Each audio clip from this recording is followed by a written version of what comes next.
नमस्कार, मी नैना पाटील. ECC मॉन्टेसरीचे अनेक प्रशिक्षणं मी देत असते आणि या प्रशिक्षणांतर्गतच काही पूर्व प्राथमिक बनू इच्छिणाऱ्या शिक्षकांनी माझ्याकडे इच्छा व्यक्त केली, की ताई तुम्ही काही ऑनलाईन सेशन जे घेत आहेत, त्याचं काही रेकॉर्डिंग मिळालं तर फार बरं होईल. तर याच मागणीतून आणि याच त्यांच्या इच्छा व्यक्त करण्यातून आपण एक मालिका सुरू करतो आहे, ज्यामध्ये पूर्व प्राथमिक शिक्षक म्हणून आपल्याला कोणकोणत्या गोष्टी आवश्यक आहे, याची आपण माहिती घेणार आहोत. आता पूर्व प्राथमिक शिक्षक होणं म्हणजे केवळ अंक शिकवणं किंवा केवळ अक्षर शिकवणं आणि मुलांना अल्फाबेट्स म्हणायला लावणं आणि बालगीतं म्हणून दाखवणं एवढ्यापुरतं मर्यादित नाही आहे. ते खूप जबाबदारीचं काम आहे. कारण पूर्व प्राथमिक शिक्षक हा त्या मुलाचे संख्याज्ञान असो, अक्षरज्ञान असो किंवा संपूर्ण सामाजिक जीवनाचा एक पायाभरणी करण्याचं काम करत असतो. आणि त्यामुळे पूर्व प्राथमिक शिक्षणाबाबत आपल्याला पूर्वकल्पना असणे, त्याबाबत माहिती असणे हे खूप महत्त्वाचं ठरतं. तर चला मग आपण बघूयात, की यामध्ये आपल्याला कोणकोणत्या गोष्टी जाणून घेणं महत्त्वाचं ठरेल. तर सगळ्यात पहिला प्रश्न, बालक म्हणजे नेमकं कोण? आता एखादं बालक असं आपण म्हटलं, की आपल्या डोळ्यासमोर ते एक लहान मूल. ते लहान मूल आहे आणि त्याचा सांभाळ करणं, शी-सू वगैरे, वगैरे इतर गोष्टी बघणं, त्याचं खाणं-पिणं, बस एवढं म्हणजे आपल्या दृष्टीने बालक असतं. आणि त्याने आपलं ऐकलं पाहिजे. आपण त्याला जे शिकवलं, त्यातूनच तो घडणार आहे, ही आपली हा आपला गोड समज असतो. परंतु बालक म्हणजे नेमकं काय? तर बालक हे एक स्वतंत्र व्यक्तिमत्व आहे. त्यालाही मत आहे, त्यालाही मन आहे आणि त्याचं एक व्यक्तिमत्व म्हणून आपण त्याचा विचार करायला हवा. मग आता आपण याचा व्यक्तिमत्व म्हणून कसा विचार करणार? तर उदाहरणार्थ बघा, की वर्गात 2 मुलं आहेत आणि एखाद्या मुलाला म्हणजे दोन्हींना मी सांगितलं, की चला आपण ना तुम्ही तुमच्या आजूबाजूला असणारा जो परिसर आहे याविषयी माहिती द्या. आता त्याच्यातल्या एका विद्यार्थ्याने अत्यंत सुंदर सांगितलं, की माझ्या घराभोवती झाडे आहेत, झुडपे आहेत, तिथं चिमण्या येतात, चिवचिवाट करतात. असं सुंदर थोडंसं का होईना त्याच्या वयानुसार वर्णन केलं. परंतु दुसरा जो विद्यार्थी होता, त्याने वर्णन करू शकला नाही.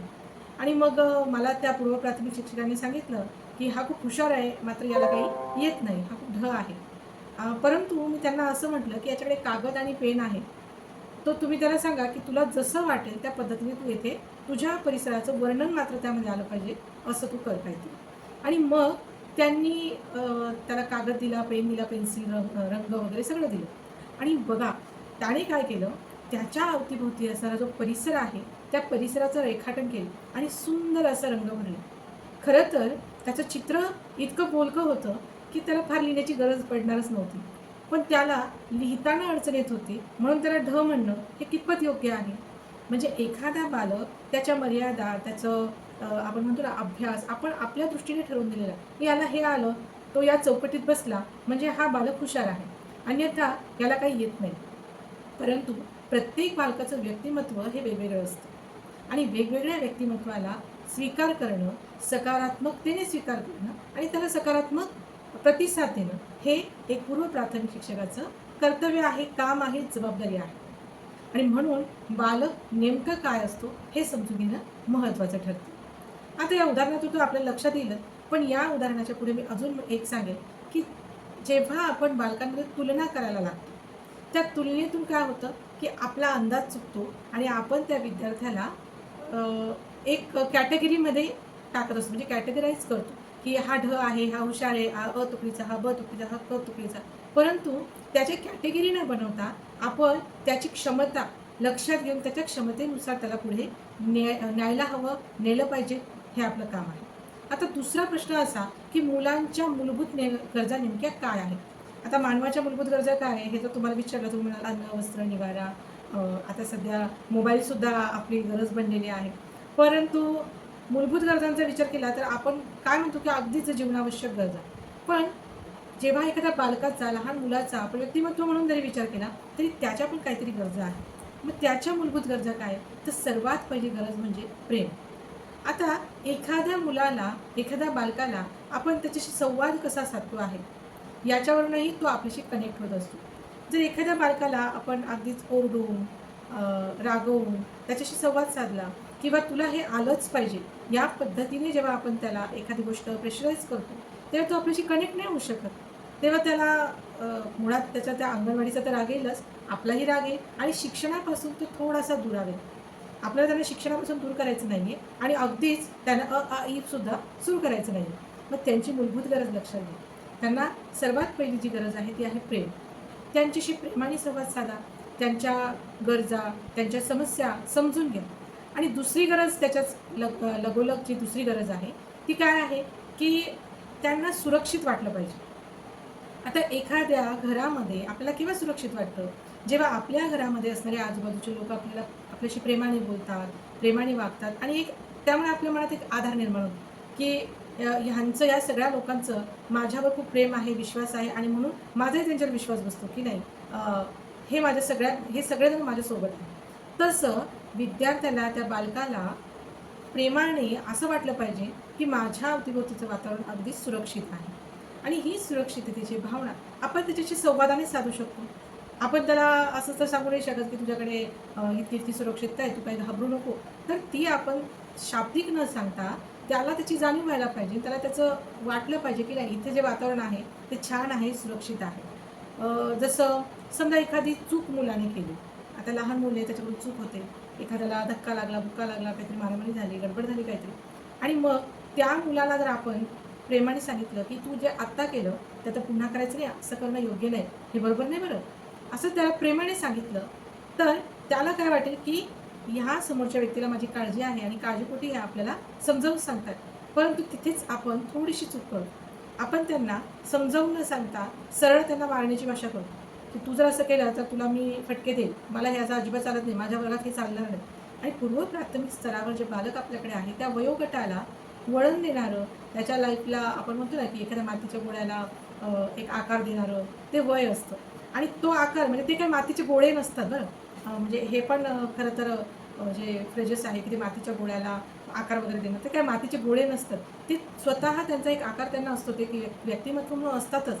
परंतु त्यांनी त्यांच्या व्यक्तिमत्त्वाला कुठे फुलवावं, कुठे त्याचा यूज करावा, कुठे त्यांनी थांबावं, या सगळ्या गोष्टी आपल्याला त्यांना सांगायच्या असतात. हे सांगताना जेव्हा आपल्याला वाटतं, की "बाबा रे, तू इथे चुकतो आहे." तेव्हा त्याला तू खूप मोठी चूक केली असं न सांगता काय योग्य काय अयोग्य हे त्यांना संवादाने, कृतीयुक्त पद्धतीने एखादा खेळ घेऊन, एखादी कृती घेऊन, एखादी ॲक्टिव्हिटी घेऊन आपण त्यांना सांगितलं पाहिजे. त्यातून काय होईल, की त्याला एक सुरक्षिततेची भावना निर्माण होईल. आणि दुसरं म्हणजे एखाद्या कृतीतून मुलं आपोआप शिकतं. हे वय असं असतं ना, की या वयात अनुकरणातून मूल शिकतं. आपण बघा विद्यार्थी किंवा बालक शाळेत जातो आणि शाळेत जर त्याने एखादी चुकीची शिवी ऐकली किंवा चुकीचा शब्द ऐकला, तो लगेच कॅच करतो. कारण त्याच्यासाठी तो नवीन शब्द असतो. घरामध्ये कोणी म्हणत नाही. मग आपण म्हणतो पालक किंवा शिक्षक, "इथे तर काही कोणी बोलत नाही. आम्ही तर काही त्यांना शिकवत नाही. हे तो कुठून शिकून आला? तो घरूनच शिकून आला असेल." घरचे पालक म्हणतात, "आम्ही तर घरात काही बोलत नाही. मग हे तो कुठून शिकून आला?" तर हे त्याच्या अवतीभोवती जो परिसर आहे, त्या परिसरातून तो अनुकरण करतो. आणि म्हणूनच याला आपण त्रुटी न मानता त्या बालकाची त्रुटी न मानता ही त्याची सहज प्रवृत्ती आहे. आणि या सहज प्रवृत्तीचाच वापर आपल्याला त्यांना एज्युकेशन म्हणजे जीवन शिक्षण देण्यासाठी. एज्युकेशन म्हणजे फक्त शिक्षण आहे. तर आपल्याला त्यांना या स्तरावर जीवन शिक्षण द्यायचं असतं आणि जीवन शिक्षण देण्यासाठी आपण या सहज प्रवृत्तीचा उपयोग करायला पाहिजे. त्याची तिसरी जी गरज आहे ती आहे स्वातंत्र्य. बघा, या वयामधल्या मुलांना एक हे असतं, की ही माझी वस्तू आहे. बघा, त्याच्या खेळण्याला हात लावला ना, तरी त्याला थोडंसं हे होतं, नाही, नाही, ही माझी खेळणी आहे. हे मी कोणालाच देणार नाही. त्याची एक आपण म्हणतो ना, की त्याचं स्वतंत्र मत असतं, की हे माझं आहे. त्याचं स्वातंत्र्य आपल्याला जपलं गेलं पाहिजे. मग माझं आहे म्हणजे काय, की त्याला संकुचित बनवायचं आहे का आपल्याला? की तुम्ही म्हणाल, की ताई तुम्ही म्हणता हे माझं आहे आणि ते आपण जपलं पाहिजे. त्याला संकुचित नाही बनवायचं आहे. तर आपण काय करायचं आहे, की त्याने जी म्हणजे एखाद्या मुलाला तुम्ही काहीतरी करायला सांगा. स्वातंत्र्य देणं म्हणजे काय? तू ही तुझी आहे ना, हे शूज तुझे आहे ना, तू तुझे शूज तुझ्या हातून घालायचे. वाटलेस मी तुझ्यावर लक्ष ठेवते, तुला नाही जमलं तर मी तुला मदत करेन. पण तुझे शूज तू घालायचे. याला काय म्हणतात? स्वातंत्र्य. म्हणजे काय, की तो स्वतंत्रपणे त्याचं काम करू शकेल. त्याला पालक म्हणून आपण काय करू शकतो? तू जेवण केलंस ना, चल हळू तुझं ताट घेऊन जा बरं. अशा प्रकारचं स्वातंत्र्य मला इथे म्हणायचं, की त्याला त्याचं काम करता येईल इतक्या पद्धतीचं स्वातंत्र्य आपण दिलं पाहिजे. आपण काय करतो पालक म्हणून किंवा शिक्षक म्हणून, की टिफिन त्याने उघडला, ॲज अ टीचर म्हणून मी सांगते, की टिफिन उघडला, तर "अरे, अरे, अरे, तू सांडशील आणि मी उघडून देते." आणि आपण लगोलग त्याच्या हातचा टिफिन घेतो आणि त्याला सांगतो, "मी उघडून देते." आणि मग त्याला असं वाटतच नाही ना, हा माझा टिफिन आहे, मी खोलेल ना, मी उघडेल ना. पण आपण त्याला सांगतो, "नाही, तू सांडशील. तू काय करशील याची भाकी तर आपणच अगोदर करू." त्याला त्याचं ठरवू देत नाही, की तो काय करू शकतो आणि काय नाही करू शकत. किंवा त्याला शूज घालायचे असतील, तर पालक बऱ्याचदा म्हणतात, "अरे बाबा, आण मी घालून देतो, तुझ्यामुळे मला उशीर होईल." म्हणजे हे पण कोणी ठरवलं? आपण ठरवलं. आपण त्या मुलाला स्वातंत्र्यपणे काम करू दिलेलं नाही, तर स्वातंत्र्य देत नाही आणि म्हणून कुठेतरी त्याच्या मनामध्ये एक राग निर्माण होतो की मला माझी कामं काहीच करू देत नाही आणि त्याला ना त्याच्या कामं करण्याची प्रेरणा पण मिळत नाही. म्हणून मूल आळशी झाल्यात बघ. आपण म्हणतो की अरे बापरे, हे मुलं तर काहीच कामच करत नाही. ते आळशी का झालंय? कारण जेव्हा तो करत होता तेव्हा आपण त्याला करू दिलं नाही. कदाचित त्याला त्याची जाणीव झाली असती. आणि मग पुढे एक अजून काय येतं की प्रोत्साहन आणि तुलना. आता प्रोत्साहन देणं म्हणजे समजा त्याने शूज उलटे घातले. त्याला शूज घालायचं मी स्वातंत्र्य दिलं आणि त्याने शूज उलटे घातले. आता उलटे घातल्यानंतर काय होईल की आपण त्याला काय म्हणतो, अरे तुला शूज घालायची सुद्धा अक्कल नाही का?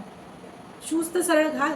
एक तर तुला मी शूज घालायला सांगत नव्हती, तू इकडून तिकडून शूज घातले, अजून माझा टाईम वेस्ट घातला. एवढे 2-3 वाक्य बोलून आपणच आपला टाईम वेस्ट घालवत असतो आणि त्या मुलाच्या मनावर त्याचा खोलवर परिणाम होत असतो.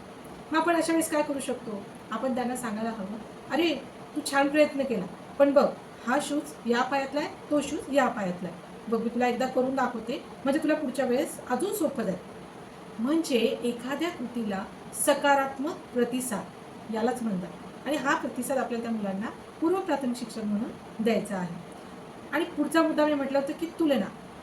बऱ्याचदा शिक्षक काय करतात की समजा 2 मित्र, 2 मैत्रिणी किंवा अनेक स्टुडंट्स एका ठिकाणी बसलेले आहेत आणि त्यांना तुम्ही काहीतरी कृती करायला दिली. म्हणजे आपण बघतो कार्य विकासासाठी तुम्ही मातीचे गोळे करायला दिले किंवा आपण म्हणतो ना सूक्ष्म स्नायूंचा विकास करण्यासाठी मातीचे गोळे करायला दिले आणि ते मातीचे गोळे तयार करता आहेत आणि एखाद्या विद्यार्थिनीने, एखाद्या बालकाने खूप सुंदर गोल गोल असे गोळे तयार केले आणि दुसरा ओबडधोबड तयार करतो. मग त्याला हे कधीच सांगू नका की बघ, समजा त्या मुलीचं नाव स्नेहा आहे, बघ स्नेहा किती छान करते आणि तू बघ, तू तिच्यासारखं करण्याचा प्रयत्न कर.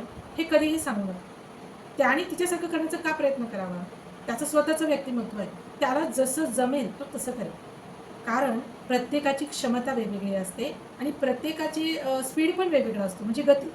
तर आपल्याला क्षमतेबरोबर गती पण लक्षात घेणं गरजेचं आहे आणि म्हणूनच या सगळ्या गोष्टी लक्षात घेता याची पूर्वकल्पना, याचा अभ्यास आपला असणं गरजेचं आहे. एवढं सगळं असून पूर्व प्राथमिक शिक्षक म्हणून आपल्याकडून काही चुका होतात. मग त्या चुका काय असू शकतात?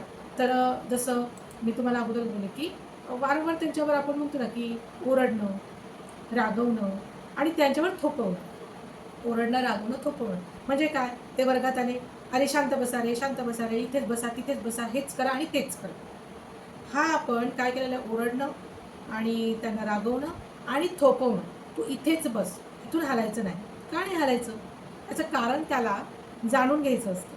कारण काय होतं ना बऱ्याचदा, हा जो बालक असतो 3 ते 6 वर्ष वयोगटाचा, याच्यामध्ये भन्नाट अशी क्युरिओसिटी असते.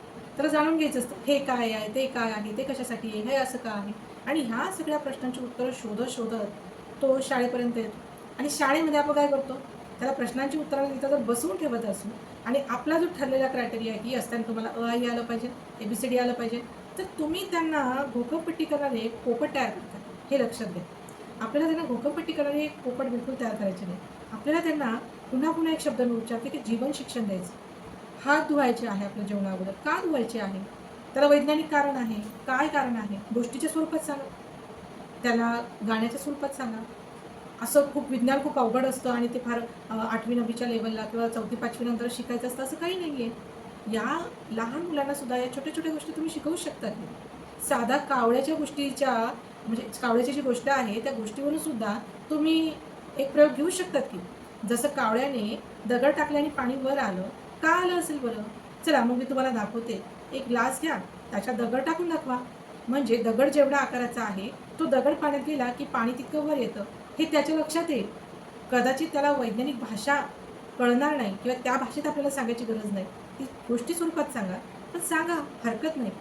म्हणजेच आपण जे थोपवतोय त्यांना, की हे आणि हेच आलं पाहिजे, ते सर्वात अगोदर आपण बंद करायला हवं. दुसरं म्हणजे आपण त्यांना जसं पहिले मी बोलले, की स्वातंत्र्य देत नाही कोणत्याच गोष्टीचं, की तू काय करायला पाहिजे हे मी ठरवते आणि मी काय करायला पाहिजे हे पण मीच ठरवते. सहज विचारा मुलांना, की आज काय करायचं बरं? आज एक गंमत खेळ घ्यायचा, एक बालगीत घ्यायचं, की एक गोष्ट ऐकायची, की आपण सर्वांनी छान अभ्यास करूयात. मुलं छान मोठ्याने म्हणतात, मस्त गाणं म्हणूया आणि गाणं म्हणूया किंवा गोष्ट पाहिजे किंवा खेळूया. तर कृतीयुक्त शिक्षण हेच तर NEPने आपल्याला सांगितलंय. कारण या वर्ष वयोगटासाठी कृतीतूनच शिक्षण देणं हे जास्त बालमानसशास्त्रीय दृष्टीने योग्य असणार आहे. आणि म्हणूनच आपण ज्या ओरडणं, थोपवणं ह्या चुका करतो आहे, ते आपण टाळल्या पाहिजे. आणि एक गोष्ट लक्षात ठेवलं पाहिजे, की आपल्या वर्गात असलेलं प्रत्येक मूल हे इतरांसारखंच असेल असं नाही. प्रत्येक मुलाचे स्वतःचे काहीतरी गुणवैशिष्ट्य असतात आणि त्यानुसार प्रत्येकाची क्षमता, प्रत्येकाची गती आणि प्रत्येकाचं व्यक्तिमत्व वेगवेगळं आहे. त्यामुळे हे गृहीत धरून आपण त्या मुलाला शिकवायचं आहे किंवा त्याला त्या बालशिक्षणाचा आनंद घेऊ द्यायचा आहे, जीवनाचा आनंद घेऊ द्यायचा आहे. तर आज आपण बालक म्हणजे काय आणि शिक्षक म्हणून आपल्याला काय काय गोष्टी जाणल्या पाहिजे याचा अभ्यास केला किंवा ह्या जाणल्या.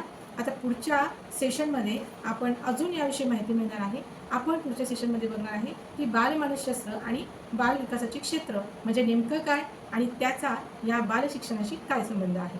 आपण बालशिक्षक किंवा पूर्वप्राथमिक शिक्षिका म्हणून या सगळ्या गोष्टींचा अभ्यास का करावा, या सगळ्या गोष्टींचे, या सगळ्या प्रश्नांची उत्तर आपण पुढच्या व्हिडिओत घेणार आहोत.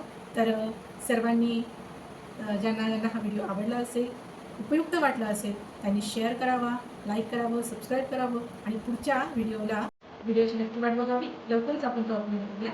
थँक्यू.